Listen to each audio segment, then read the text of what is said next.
धाकड़ खबर, बेखौफ जुबान, बेबाक अंदाज।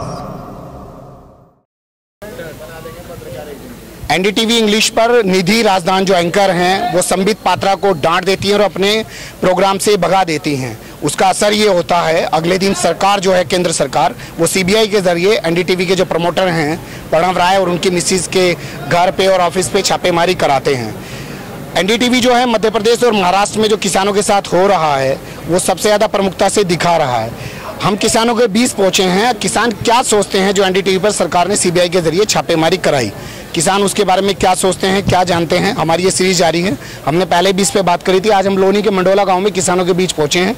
यहाँ पिछले 6 महीने से किसान आंदोलनरत हैं और शांतिपूर्ण आंदोलन कर रहे हैं, लेकिन यहाँ के एक एसडीएम हैं जो एक IAS अफसर हैं, वो शांतिपूर्ण तरीके से बैठे हुए किसानों पर लाठीचार्ज करा देते हैं। महिलाओं को घसीट घसीट के मारा जाता है, यहाँ तक कि कपड़े तक फाड़ दिए जाते हैं, कई महिलाएं घायल हो जाती हैं, दर्जनों लोगों को डिटेन किया जाता है। आज यहाँ राजबब्बर भी पहुँचे हैं, तो हम आज किसानों के बीच आए थे, तो हमने सोचा कि किसानों से इस मुद्दे पर भी बात कर ली जाए। जो एनडीटीवी के साथ हुआ है, इसको आप लोग किस नज़रिए से देखते हो? देखिए, जो मोदी सरकार है ये हमेशा अच्छी रही, लेकिन अब जो उनकी कोशिश रही है किसानों की आवाज़ को दबाने की, जिसकी वजह से यहाँ मंडोला में जो पिछले 10 महीनों से धरना चल रहा था उसको दबाने के लिए पत्रकारों को यहाँ ना आने के लिए रोका गया, उन पे दबाव बनाया गया। और देखिए मंदसौर में जिस तरह से कैसे हम मुझे कहते हैं पर्सनली कि तुम बहुत दिखा रहे हो मंडोला को। नहीं, ऐसा कुछ नहीं है, बल्कि आपको भी उन्होंने प्रेशर किया होगा। आप बेबिंदास पत्रकार हैं, जिसकी वजह से आप उनसे रुक नहीं पाए। बहुत से पत्रकार यहाँ पहुंच ही नहीं पाए, उनको दबा दिया गया। तो इस वजह से यहाँ ये कर रहे हैं एनडीटीवी पे जो हम छापेमारी हुई है सीबीआई की, उसको लेके किसान क्या सोच रहे हैं? भाई, वो किसानों के जो हित की बात होती उसको बेझिझक वो दिखाना चाहता था, दिखाता था, झुकता नहीं था सरकार के सामने, जिसकी वजह से उस पर दबाव बनाया मोदी सरकार ने और उसके यहाँ छापेमारी करने के बाद, ताकि वह आगे यह इस तरह की कार्रवाई ना कर सके, किसानों का आंदोलन ना दिखा सके, सरकार को किसी तरह से दबाव में ना ला सके। इस वजह से उस पर यह सच्चाई दिखाने की उनको सजा मिली एनडीटीवी की, लेकिन वो डरने वाले लोग नहीं है, उन्होंने साफ कह दिया। आप क्या कहते हो? जी, इनकी बात से सहमत हूँ।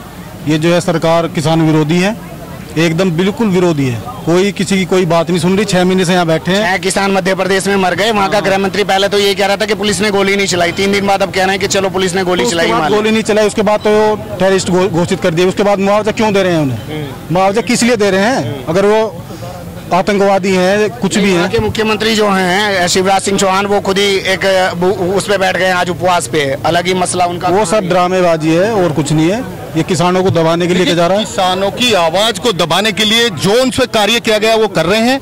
और गोली निश्चित रूप से पुलिस ने चलाई थी, हालांकि उन्होंने 2 दिन बाद स्वीकार किया। वहां 5 किसानों की हत्या कर दी गई, निर्मम हत्या जिसको कहा जाएगा। अपनी मांग को लेकर जो धरने पर बैठे थे किसान, उसी आवाज के साथ यहाँ मंडोला के किसान अपनी आवाज उठा रहे हैं, जिनको बराबर एसडीएम के द्वारा दबाया जा रहा है, प्रशासन के द्वारा दबाया जा रहा है। तो आपका मानना है कि सीबीआई के जरिए जो छापेमारी कराई गई है वो मीडिया को डराने की कोशिश है? किसानों के तो पहले से ये बीजेपी वाले दुश्मन है। बीजेपी का कोई फायदा नहीं किसानों को हुआ। 3 साल होली इन्होंने बेकार। वो तो बीजेपी का हुआ, जैसे एनडीटीवी पे जो हुआ छापेमारी, उसको किस नजर से देखते हो? उसमें तो गलत हो रहा है। ये सब जो किसानों की आवाज निकालते थे उसे दबा रहे हैं। तो देखिए, जब से बीजेपी की सरकार देश में बनी है तब से मीडिया में एक माहौल देखा जा रहा है। जितने भी चैनल्स हैं सारे ऐसा लगता है जैसे मीडिया के उसके बीजेपी से सेट हैं। एक एनडीटीवी एक चैनल ऐसा है जो सभी खबरों को सच्चाई से दिखाता है, इसीलिए उसकी आवाज़ को दबाने का काम किया जा रहा है। इसीलिए उसकी आवाज को दबाने की कोशिश की जा रही है। हमारे साथ बुजुर्ग किसान भी हैं। खैर, कल रवीश ने एक स्टोरी की थी जिसमें दिखाया था कि एक मंत्री महोदय ने बोला कि वो जींस पहन रहा है, वो किसान का बच्चा थोड़ी हो सकता है। आप मेरे पीछे भी सब लोग देख सकते हैं, जींस भी पहने हुए हैं, टी-शर्ट भी पहने हुए हैं, सब लोग किसान हैं। मैं यहीं पे रिपोर्टिंग करता हूँ, इसी क्षेत्र में एक को सबसे बारीकी से जानता हूँ। क्या कहते हैं आप इस पे जो एनडीटीवी पे जो छापेमारी हुई है? जी, सब तो ये हमारी लेडीज पीस दी, हमारी बहू बेटी पीस दी, और इससे ज्यादा क्या होएगा किसानों का? ये तो आपके साथ हुआ, जो एनडीटीवी पे छापेमारी हुई, उसको आप लोग किस नजर से देख रहे हो? गलत हुआ। ये बताओ जी, जो भी सरकार के खिलाफ बोल लेगा जी, जो भी सरकार के खिलाफ बोल लेगा जी, उसके साथ ऐसे अत्याचार होगा। यूं ही होता है जी।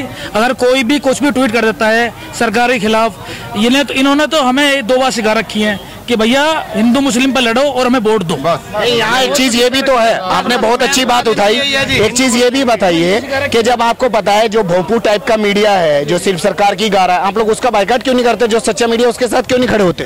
खड़े तो हैं जी। अब आप सब खड़े हैं।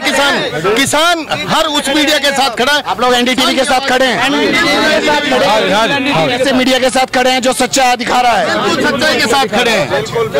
हम एनडीटीवी के साथ खड़े हैं, लेकिन एनडीटीवी को भी हम किसानों की जो मंडोला की जो मांगे हैं उन पर फोकस करना चाहिए, उनको दिखाना चाहिए राष्ट्रीय मीडिया में।